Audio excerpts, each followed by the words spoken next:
मुझे बहुत अच्छा लगा। बागेश्वर धाम महाराज के मुझे दर्शन हुए। मैं अपने आप को बहुत ही सौभाग्यशाली समझता हूँ। मैंने अपनी आंखों से साक्षात ये चमत्कार वहाँ पे देखा है।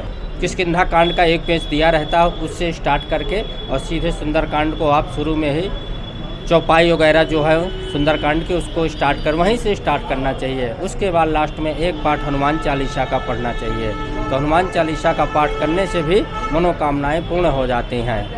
अगर कोई भक्त मैं सेवक तुम मेरे हो स्वामी, दया के हो सागर अंतर्यामी।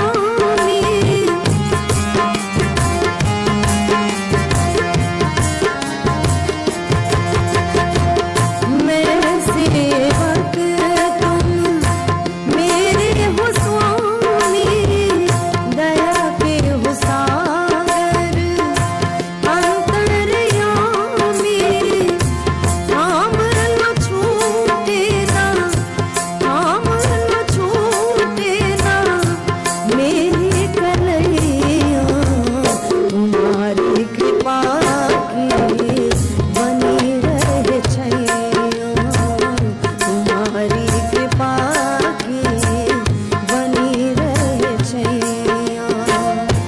विनती करूं मैं तुमसे हनुमत गोसैया, तुम्हारी कृपा की बनी रहे छैया, तुम्हारी कृपा की बनी रहे छैया। जो भी तुम्हारी शरण में आए, मांगे बिना ही वो सब सुख पाए।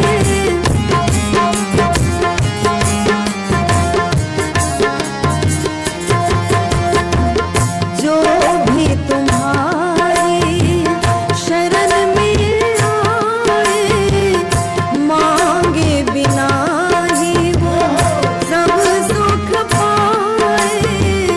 हो जाए चाहे सारी, हो जाए चाहे सारी बैरी दुनिया, तुम्हारी कृपा की बनी रहे छैया, तुम्हारी कृपा की बनी रहे छैया। विनती करूं मैं तुमसे हनुमत गोसैया, तुम्हारी कृपा की बनी रहे छैया, तुम्हारी कृपा की बनी रहे छैया। जय सिया राम। सब सुख लहे तुम्हारी सरना, तुम रक्षक काहू को डरना। हनुमान जी की कृपा से, उनकी साधना से इस जीवन में सब संभव हो जाता है। और हमारी कोशिश है कि हनुमान जी की महिमा जानकर भक्तों का विश्वास और श्रद्धा उनके प्रति अटूट हो जाए, अगाध हो जाए और जीवन मंगलमय बने। हनुमान जी की महिमा जानने क्रम में एक और बड़े ही प्रसिद्ध मंदिर पे हम उपस्थित हैं और ये दिल्ली का शाहदरा है। शाहदरा मुख्य मार्ग पे ही ये मंदिर है पंडित जी। और हनुमान जी की महिमा बताने के लिए पूज्य पंडित जी हैं। स्वागत है आपका पंडित जी। जय श्री राम। क्या शुभ नाम है पंडित जी? अरुण शुक्ला। अच्छा पंडित जी, भक्तों कल्याण के लिए बताएं कि क्या हनुमान जी की पूजा आराधना की जाए तो जीवन में सब संभव हो जाता है? हनुमान जी की जो है तो पूजा करने से हनुमान जी का सबसे प्रथम तो चोला चढ़ाना चाहिए, चमेली का तेल, सिंदूर और चांदी का वर्क, जनेऊ। इस चीज़ से अगर हनुमान जी का लेपन किया जाए सिंदूर से तो भक्तों की मनोकामना पूर्ण होती है। कोई भी समस्या है, कोई भी समाधान है, कोई भी बीमारी है, वो सब दूर हो जाएगी और हर चीज़ का समाधान हो जाता है। और मीठा पान का भोग लगाने से हनुमान जी बड़े प्रसन्न होते हैं और फल का भोग लगाने से भी अति प्रसन्न होते हैं।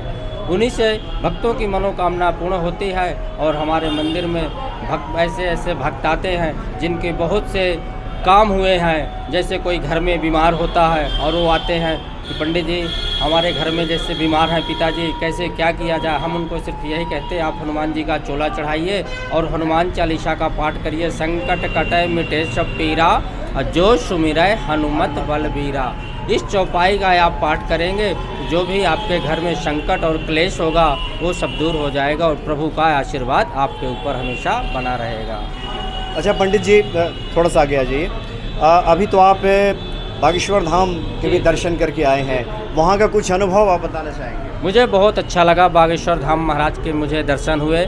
मैं अपने आप को बहुत ही सौभाग्यशाली समझता हूँ, जो मैं दिल्ली में 1 साल तक रहता हूँ और 4 दिन के लिए गांव जा गया और मुझे बागेश्वर बाबा ने बुलाया और मैं उनका दर्शन किया।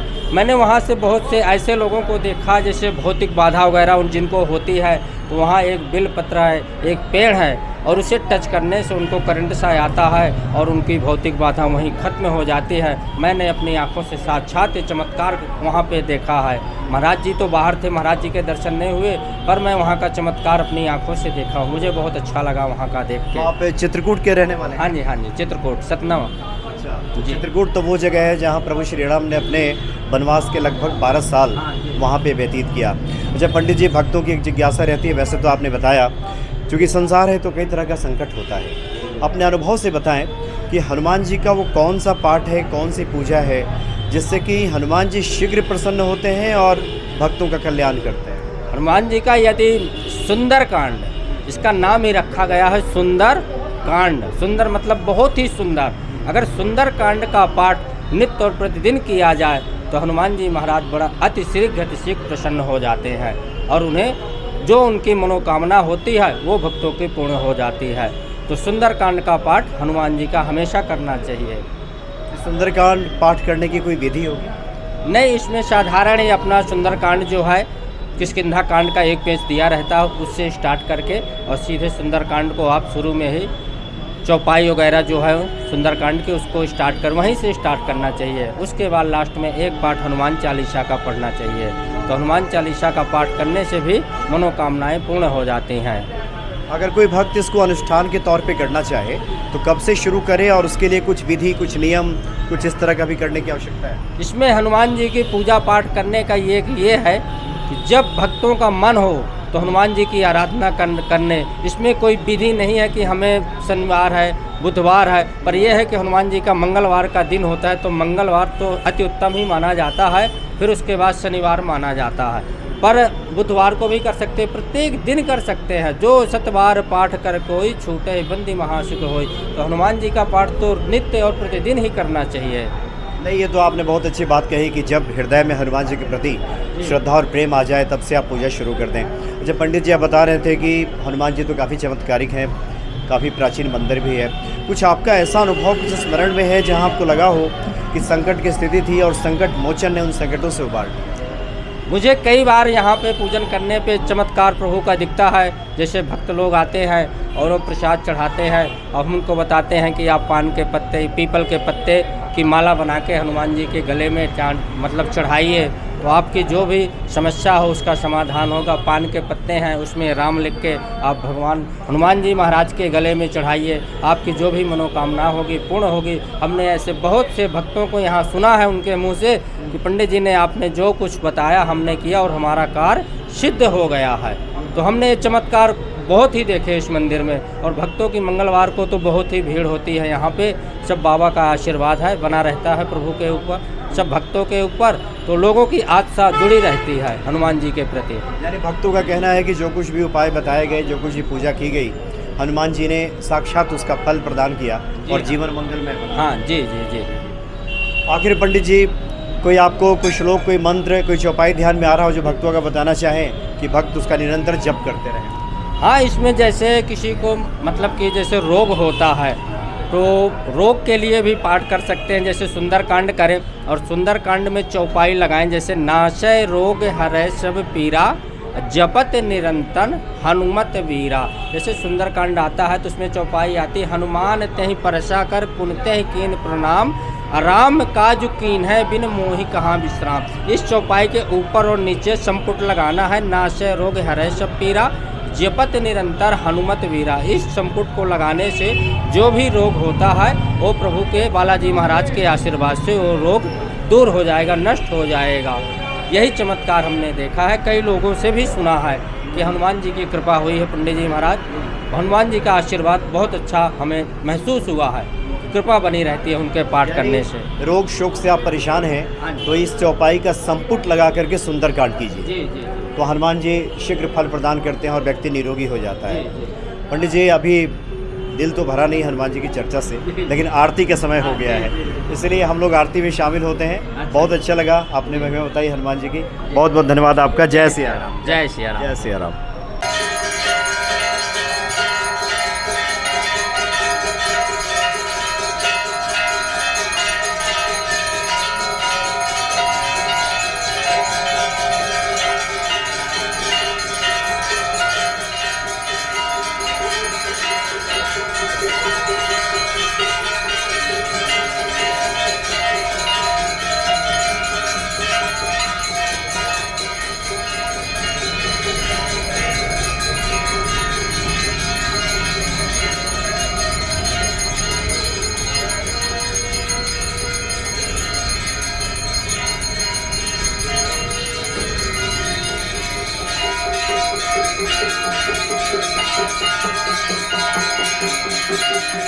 Thank you.